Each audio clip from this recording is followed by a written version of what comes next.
नमस्कार दोस्तों। तो आज हमारी कहानी का शीर्ष है रंगा सियार।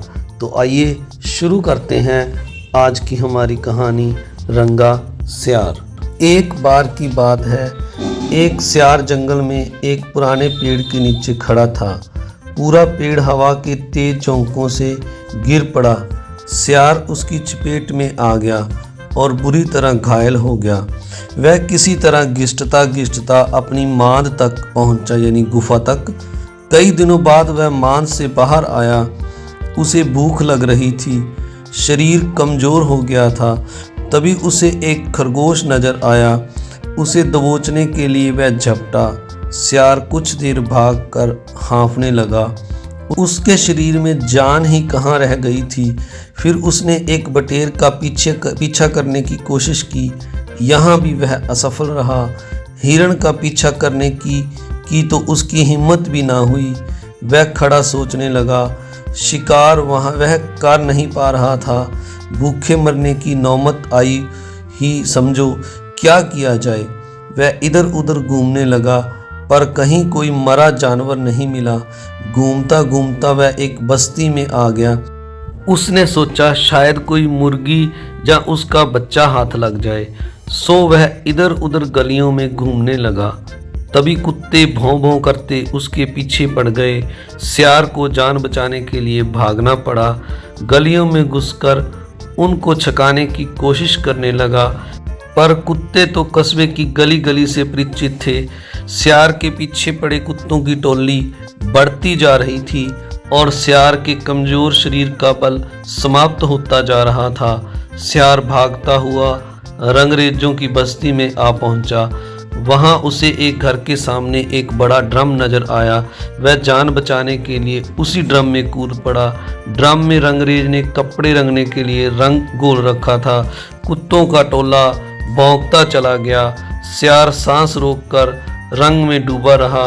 वह केवल सांस लेने के लिए अपनी थूथनी बाहर निकालता। जब उसे पूरा यकीन हो गया कि अब कोई खतरा नहीं है, तो वह बाहर निकला।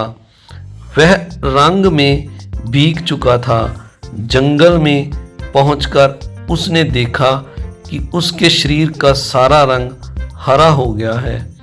उस ड्रम में रंगरेज ने हरा रंग घोल रखा था। उसके हरे रंग को जो भी जंगली जीव देखता वह भयभीत हो जाता, डर जाता। उनको खौफ से कांपते देखकर रंगे सियार ने दुष्ट दिमाग में एक योजना आई। रंगे सियार ने डर कर भागते हुए जीवों को आवाज दी, भाइयों भागो मत, मेरी बात सुनो। उसकी बात सुनकर सभी भागते जानवर ठिठके। उनके ठिठकने का रंगे सियार ने फायदा उठाया और बोला, देखो देखो मेरा रंग, ऐसा रंग किसी जानवर का धरती पर है नहीं ना।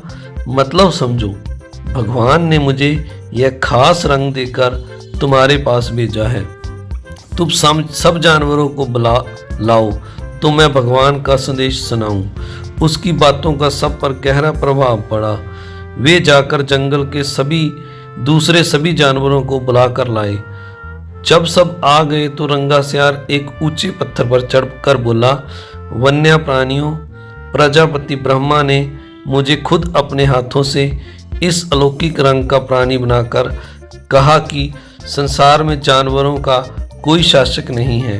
तुम्हें जाकर जानवरों का राजा बनकर उनका कल्याण करना है।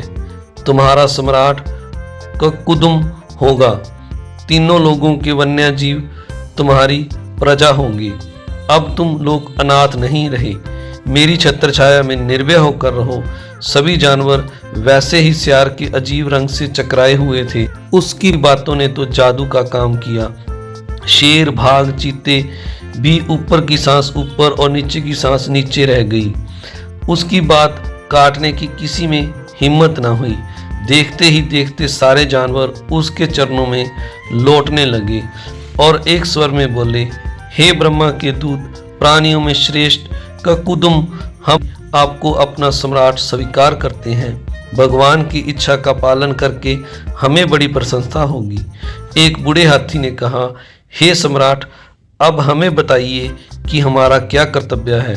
रंगा सियार सम्राट की तरह पंजा उठाकर बोला, तुम्हें अपने सम्राट की खूब सेवा और आदर करना चाहिए। उसे कोई तकलीफ नहीं होनी चाहिए। हमारे खाने पीने का शाही प्रबंध होना चाहिए। शेर ने सिर झुकाकर कहा, महाराज, ऐसा ही होगा।